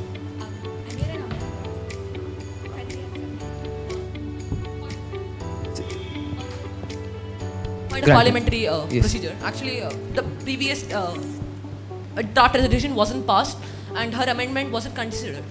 The chair didn't ask whether it was a friendly or unfriendly amendment, and the resolution wasn't passed. Apologize. Thank you. Could you repeat the amendment, please? Japan had stated that China should make an endeavor to reduce the Chinese companies hacking into the Japanese servers. The Chinese government will put effort to reduce this.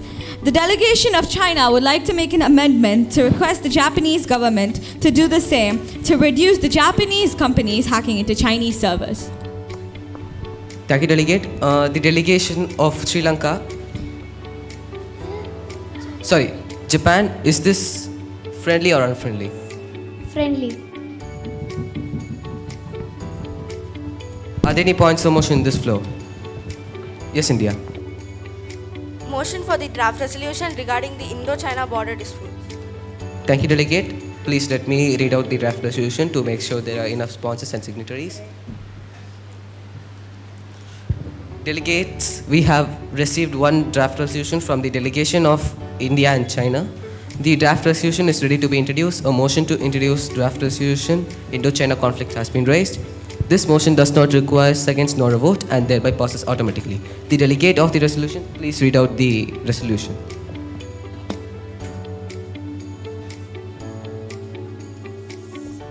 Adopted by the Security Council at its first meeting on 11th December 2023. The Security Council, reaffirming the purposes and principles of the Charter of the United Nations, considering the historical context of the Indo-China border issues, acknowledging the diverse perspectives on the matter, and stemming from the Sino-Indian War of 1962 and subsequent developments. Recognizing the importance of finding a peaceful, diplomatic and mutually acceptable resolution to these territorial disputes for regional stability and cooperation. Supports the role of relevant international organizations in facilitating and supporting diplomatic initiatives to address the underlying causes of the border issues, recognizing the need for an inclusive and collaborative approach involving the international community. Expressing concern about the potential for increased tensions and the risk of conflict arising from the Indo-China border issues along the line of actual control. The conflicts may have an impact on regional peace and stability. Recognizing the long-standing border disputes between India and China concerning Aksai Chin and Arunachal Pradesh, the international community acknowledges the necessity for a peaceful, mutually acceptable and sustainable resolution to ensure regional stability.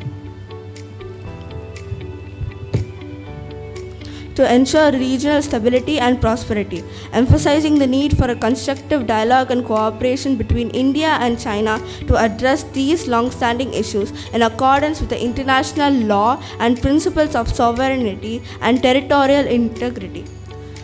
Operative clauses. Number 1. Encourages the appointment of an impartial mediator or facilitator with the consent of both India and China to assist in the negotiation process and provide necessary support for reaching a mutually acceptable resolution. Number 2. Calls for immediate, unconditional and sustained bilateral negotiations between the governments of India and China to resolve border disputes in Aksai Chin and Arunachal Pradesh through peaceful means.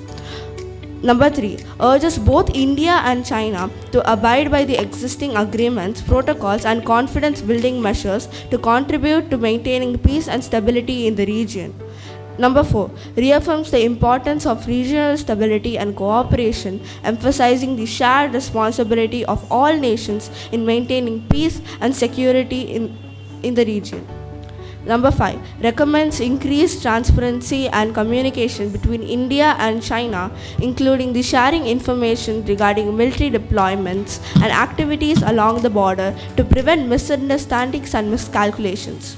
Number 6. Proposes the establishment of joint border management mechanisms, including regular meetings between the border authorities to enhance transparency and communication between the concerned parties.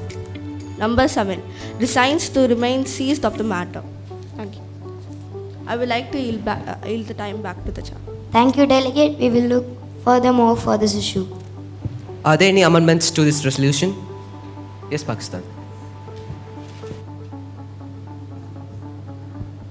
Delegate of Pakistan would like to amend the draft resolution made by the delegation of India and China. The delegate of Pakistan would like to propose the method of condominium, where both the countries would have equal rights and equal administration on both Aksai Chin and Arunachal Pradesh. This method has also been implemented between Sudan and South Sudan, and it is mostly successful. Therefore, the delegate of Pakistan proposes to add this as an amendment. Thank you. The delegate of India and China, is this friendly or unfriendly? Unfriendly. Unfriendly. We will now take this to voting, and all those who are favor to this resolution, please raise your placards.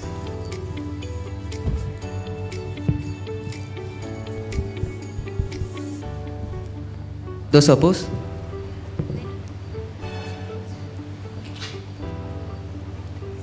This makes a simple majority, and the amendment passes and the resolution fails. Point of parliamentary procedure. Yes. According to the voting procedure, this amendment fails, but the draft resolution passes. Apologize. The amendment fails and the draft resolution passes.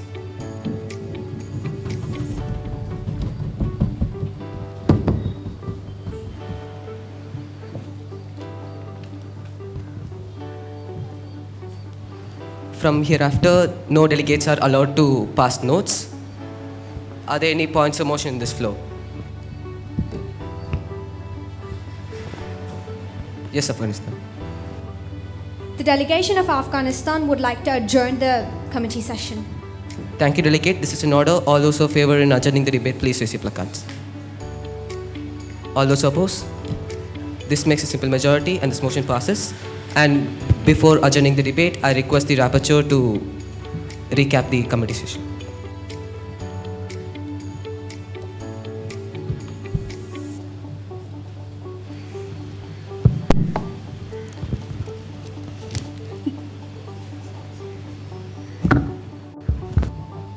Good morning, everyone.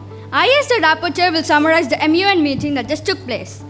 The roll call took place in the beginning, followed by the speakers list.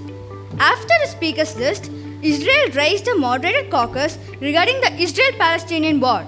Israel believes that to stop this devastating war, face-to-face negotiation is required. Some debates, inquiries, questions were asked and took place, and with that the moderated caucus ended. China raised moderated caucus regarding the topic, Sino-Indian war and border issues. China said that there is concrete proof that Aksai Chin belongs to China, and India firmly denied and claimed China took control of Aksai Chin illegally. Some debates and questions took place, and with that the moderated caucus ended. Ukraine raised a moderated caucus regarding the Russian-Ukraine war. The motion passed and moderated caucus began. Germany and other countries supports Ukraine and has provided and will provide humanitarian needs required. Some debates and questions took place, and with that the moderated caucus ends. Japan raised an unmoderated caucus regarding cybersecurity tensions between Japan and China. The motion passes and the unmoderated caucus began. After a time elapsed, Germany raised an unmoderated caucus regarding the heat waves issue. The motion passes and the unmoderated caucus began. After a time elapsed, we began with the draft resolutions. And with that, the meeting was adjourned. Thank you.